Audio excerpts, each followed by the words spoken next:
Hello, my name is Bill Hanks, and I served as a special agent of the U.S. Secret Service from 1970 until 1998.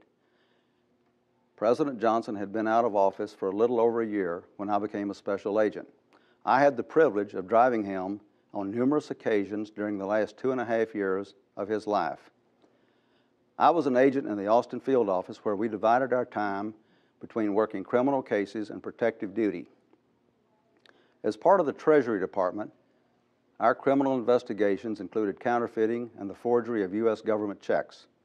Since President Johnson maintained offices in Austin and came to town often, the agents of the Austin field office worked hand in glove with the agents of the Johnson detail. This car, the black Lincoln Limousine, which is not armored, was owned by President Johnson and was usually kept at the LBJ ranch. It was one of 3 cars used by the President. The other 2 cars were Secret Service vehicles owned by the Austin field office, a black '68 bulletproof Cadillac Limousine and a standard white Lincoln Continental. These vehicles were stored at the field office and were driven by field office agents whenever the President arrived in town by air. We referred to any car carrying a protectee as a limo, no matter what type of car it was. When I was hired, the special agent in charge of the Austin office, Ken Weisman, gave me a list of about 25 places President Johnson visited in Austin and told me to be able to drive to any of them day or night with no ifs, ands, or buts. This wasn't difficult for me because I had been living in Austin since the 8th grade and knew the city well. I recall the first time I drove President Johnson. He landed on the roof of the Federal Building and boarded our white Lincoln in the basement. The President said, "Let's go to Lucy's house," and I said, "Yes, sir," and took off. Mike Howard, the agent in charge of the Johnson detail, rode in the right front seat, and other agents manned the follow-up car. Within a few minutes, the tension inside the car began to build. I was driving down streets that neither Mike Howard nor the President had ever seen before. Mike leaned toward me and tapped me on the knee and whispered, "Lucy's house?" I glanced at Mike and nodded yes and kept driving. Finally, in a caustic tone from the back seat came a voice. "Mike, may I ask a question?" Mike said, "Yes, sir, Mr. President." "Where in the hell is that boy going?" About that time we came around a corner and the President said, "Well, there's Lucy's house right there. I don't think I've ever been that way before. I think that was a little quicker." After driving around town with me several more times, he began to realize that I knew all the shortcuts and back roads that could save him time, which was always important. So I quickly became the driver of choice for President Johnson whenever he came to town. On May 22, 1971, I was assigned to drive President Johnson to the dedication of the LBJ Library. It was to be quite an event. President Nixon, Vice President Agnew, members of Congress, and many other dignitaries were to attend the outdoor ceremony. Dr. Billy Graham was to give the invocation.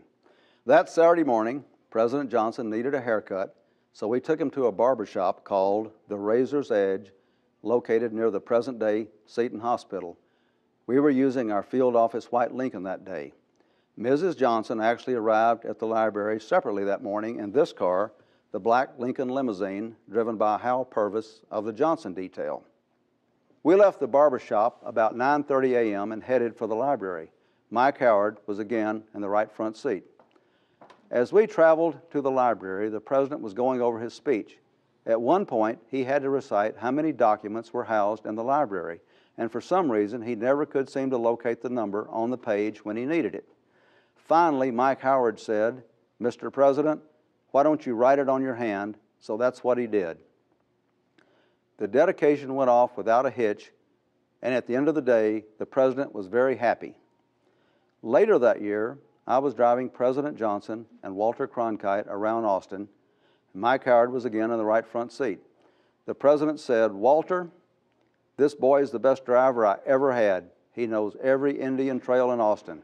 When I was president, I got driven around by a bunch of fast-talking Yankees who couldn't find their way to hell without going up and down Lamar Boulevard."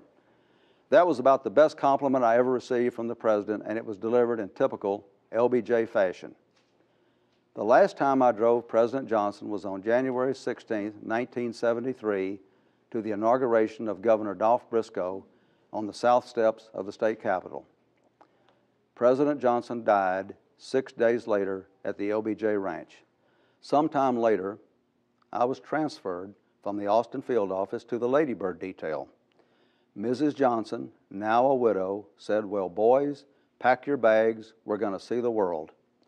Her trips were off the record, no public events, just private travel with friends and family.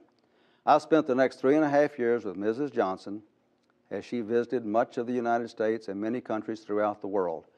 The years I spent working with President and Mrs. Johnson are some of the most enjoyable memories I have of my 28 years as a special agent of the U.S. Secret Service.